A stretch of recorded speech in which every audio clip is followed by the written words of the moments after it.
Good morning, everyone. Clint McLaughlin here with Midwest Market Management. I've got Riley Sykard on here with us today. He's put together some nice Marcus Weather Group maps of the Safrinha corn growing area. Riley, any major changes down there? Looking to maybe start getting a little bit drier, but for this time of year, nothing unexpected. So if you're ready, Has let's it? just hop right into it. Sure. While we're on that subject, so it is drying out. Are we going to see any increases in heat here? A little bit more heat, but not anything that's ridiculous. We'll see here pretty quick that it's not anything to get carried away with right now. 10-4. So first thing I want to do here, put into perspective how big of an area we're talking about. Safrinha region goes from Mato Grosso all the way down to Paraná, everywhere in between. Areas to watch, especially Mato Grosso. 50% of your safrinha crops grown in that region. And if you put it on the U.S. map, that's covered almost the entire Midwest, and it's only 50% of the crop. So safrinha is a very wide area, similar to the U.S. crop. It's not something you can put into a one sentence of how does it look. But when the conditions are looking ideal through a wide area, though, it's getting to the point we almost It's a can. little easier to summarize it. However, Riley, I do want to point out when we start looking at weather and markets and you get too one track minded, let's just be a little cautious on that because down there they do dry out faster than what we do, and the rain is starting to slow down. And no extreme heat here, but we are getting back up into the upper 80s. Nothing their hybrids can't handle. But from that standpoint, we don't want to get too over. It's been really, really good down there, but now you are starting to move more crop towards pollination, and you're getting a little bit more into that critical time period for some of this region down here. Yeah, especially the safrinha crop. Opposite of what you think here in the U.S. North is your earliest stuff, and as you go north to south, every day right now, stuff's starting to pollinate, and that means kernels are starting to fill out. So hitting that crucial time period where we really got to monitor what's going on. But Yeah. flicking over here, the 1 to 5 day, as we mentioned, temperatures in the upper 80s to 90s, not anything super serious there. The 6 to 10 days starting to get a little bit warmer. Some stuff, in that 93s. Not a super big deal when you're well watered and it's a 5 day window. If that's something that can persist, then it's something we got to start looking at. But as of right now, not worth creating a storyline yet, I'd say. Moving into the last 13 days, this is kind of the key reason I can't really call it a storyline yet. Everything's gotten a solid amount of rainfall. Are there little spot areas, eastern Mato Grosso, that didn't get as much as everybody else? Yes. But if you remember back a month ago, they were also the regions getting the big thumpers for rain. So right now, there's not really any critical areas that haven't been watered. Stuff in the south was the stuff that needed the most rain, and last 2 weeks they've gotten it. So not any big concern there.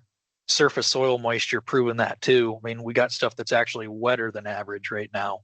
So definitely not any drought concerns. I've mentioned that eastern Mato Grosso starting to get a little dry. Going to have to maybe start to keep an eye on that, but not anything critical. Subsoil showing the exact same story there. So moving into the 1 to 5 day, as you can see, everything in the south looking to really start drying up.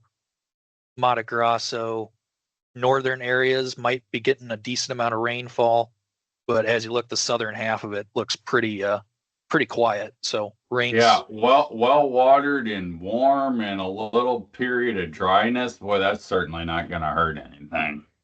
no, definitely not. So 1 to 5 day, not an issue. 6 to 10, we're continuing to stay a little dry, but those southern areas are going to get some rain, and that's just going to keep them going down there. So a 10-day window without a lot of rain is not a big deal. If we're looking at this, 2 weeks from now and it's still no rain in the forecast, then we can start maybe beating the drum of they're going to need some rainfall. But Yeah, I would think that by the end of this period of time, which is running through the 8th of May, that they're going to want to start seeing some rain. I certainly am not going to be here beating the drought drum, guys, but this merits observation. I'm not overly alarmed by this, but it's definitely we're gonna want to see some rain starting that second, third week of May. Absolutely. So combining those two, your 1 to 13 day, showing that there is some rainfall still in the mix. So it's not like they're going completely zero. But like you just mentioned, we're going through a window here where stuff's starting to slow down a little bit on the rain side. So we're Sure. keeping an eye And on. and another thing on this side here too, guys, is this type of map isn't resembling any massive high pressure ridge that's set up and blocking rain. And if you've got rain all the way around you, there's still chances of little pop-up showers here and there that may not be as advertised on the map. I mean, yesterday up here, it was a sunny day, and all of a sudden we just downpoured on for about 20 minutes or so, and that does a lot when you're dry. So just bringing that up. Yep. So other than that, on the Safrina side, starting to be some stuff to look at a little bit there, but overall, not a weather story right now. I'm hate to say it, but U.S. weather's looking good. Safrina weather's looking good. Not a whole lot of weather storylines right now to try and boost the market. No, but it's still early. There's a lot of Safrina corn weather ahead of us, and certainly a lot of U.S. weather ahead of us. So I do appreciate everybody tuning in. U.S. weather will be dropped at noon as well. If you would like to receive these comments texted to your phone with a link or emailed to you, you can visit us at midwestmarketmanagement.com and get signed up, or just give us a call if you'd like to go about it that way. We appreciate you tuning in. Hope you share and subscribe. Thanks a lot. Clint McLaughlin, Midwest Market Management. This material has been prepared by a sales or trading employee or agent of Midwest Market Management and is in the nature of a solicitation. This material is not a research report prepared by of Midwest Market Management Research Department. By accepting this communication, you agree that you are an experienced user of the futures markets capable of making independent trading decisions, and agree that you are not and will not rely solely on this communication in making trading decisions.